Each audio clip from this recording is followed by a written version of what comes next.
avoid worrying about the future, financially, politically, and personally as a nomadic traveler?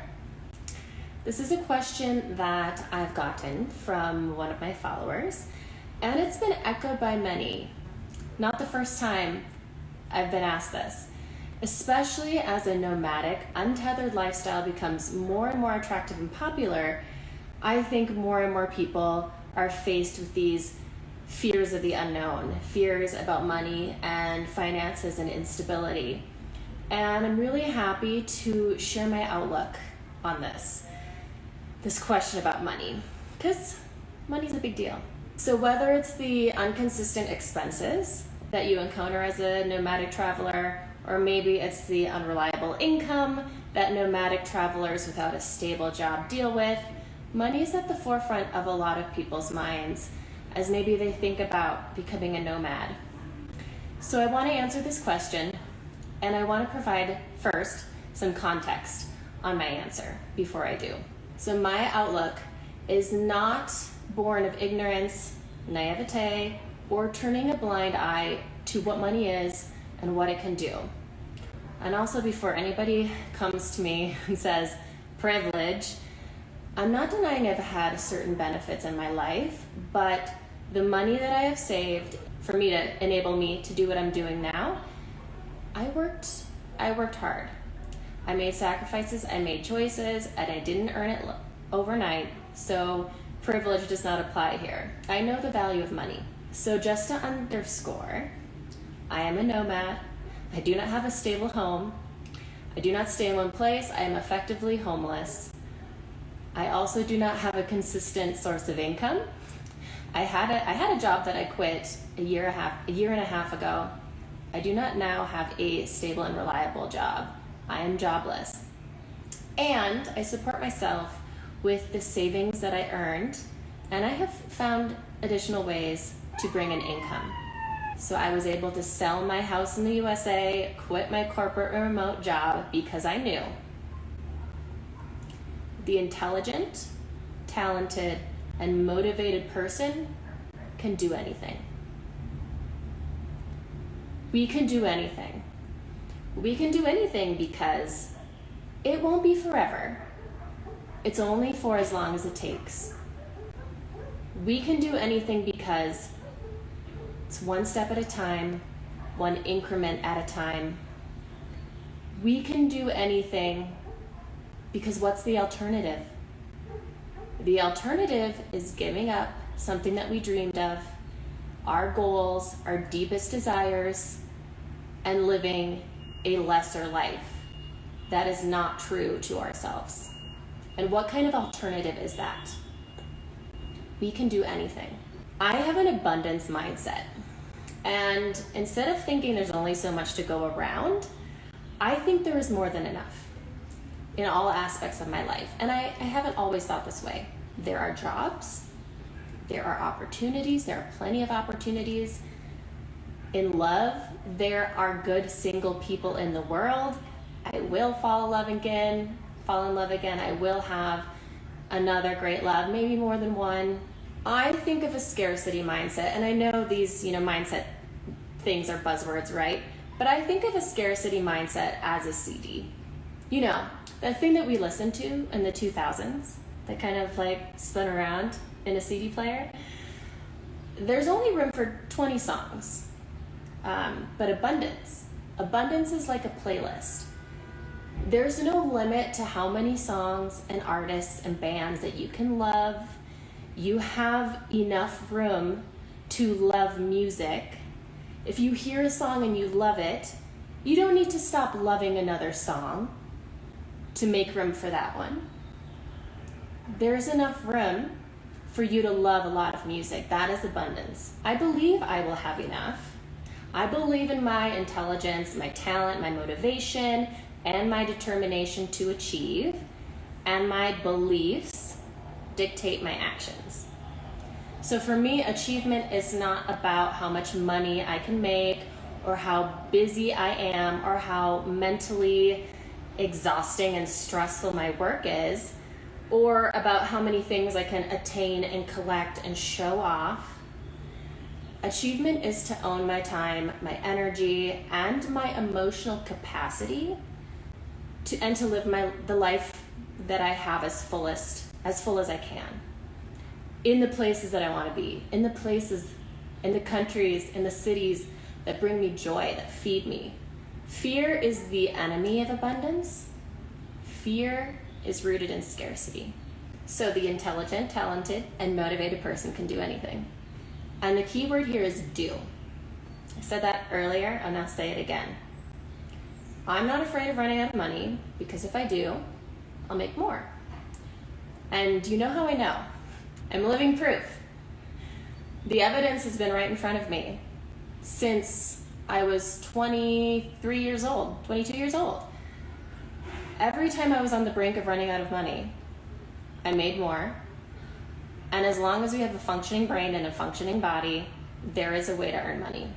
Also, how many of you were millennials that were laid off during the recession, or even during COVID times, any time in the past 15 years, who struggled, who sacrificed, who had to pick themselves up again after a layoff or a foreclosure or consumer debt or a divorce, whatever it is, whatever it was? I'm not the only one. We all have proof in our lives that we can move forward and move beyond and grow and get stronger and achieve in spite of adversity. Remember, a job is about trading your mental and physical capacity, your mental and physical labor for money. And in a lot of societies around the world, you can skip currency completely and trade your mental and physical labor for housing, for room and board, for other needs that you need to meet. The bartering system is alive and well. And guess what? This is a way around work visas, which I've talked about on my blog. It's not just about money. Also, every job I've ever lost, and I told you there were a few, I've gotten a new one, and each time it was better than the last. Not necessarily because the salary was higher, because most of the time it was, but because I was better. I worked harder for it. I grew. I persisted. And so the best thing I think anyone who's considering leaving their status quo behind to embrace something completely new and new to them and unstable in terms of the way we think about instability is to wholeheartedly believe this abundance mindset. Not just as an idea, but as something that guides your actions. Because if you really believe in abundance, you will have the confidence necessary to take the next steps. You will deal with these challenges head on because you are intelligent, talented, and motivated, and you know that it always comes together, things always work out, and that you are more than capable of figuring it all out along the way. And even if you think maybe in the moment that it's not working out, it will. You'll always look back and think about it now. I bet you do now. You always look back and feel stronger for what you learned, how you persisted through, how you became stronger.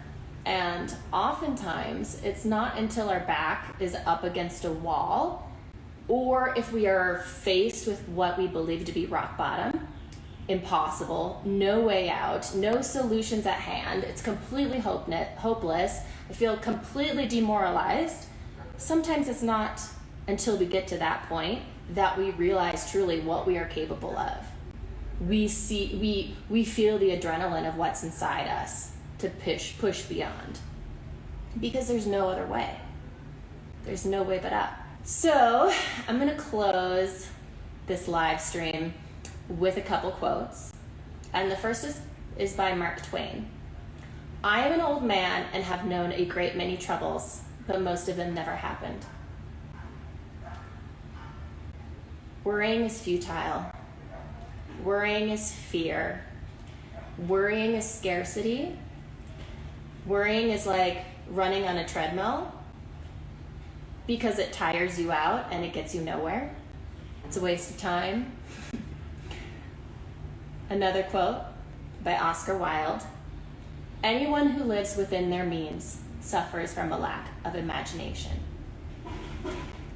And in my opinion, this goes back to the intelligent, talented, and motivated person, an imaginative person, can do anything.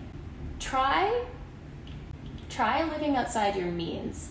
And what I mean by that is what you feel your capabilities are, what you feel your circumstances are. Just try living outside your means. Experiment a little, push the boundaries a little, challenge yourself a little, and then see what happens.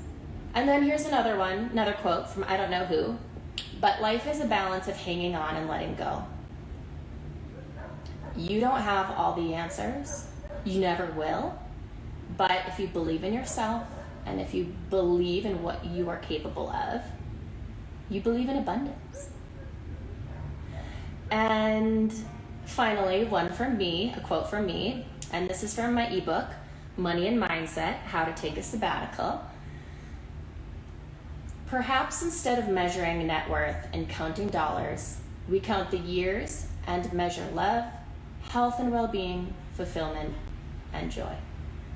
And while we're at it, we could also measure wealth in freedom, freedom from debt, freedom from an indulgence of material things, freedom from a time and mental energy consuming job, and freedom to spend our time on earth doing what we want with who we want.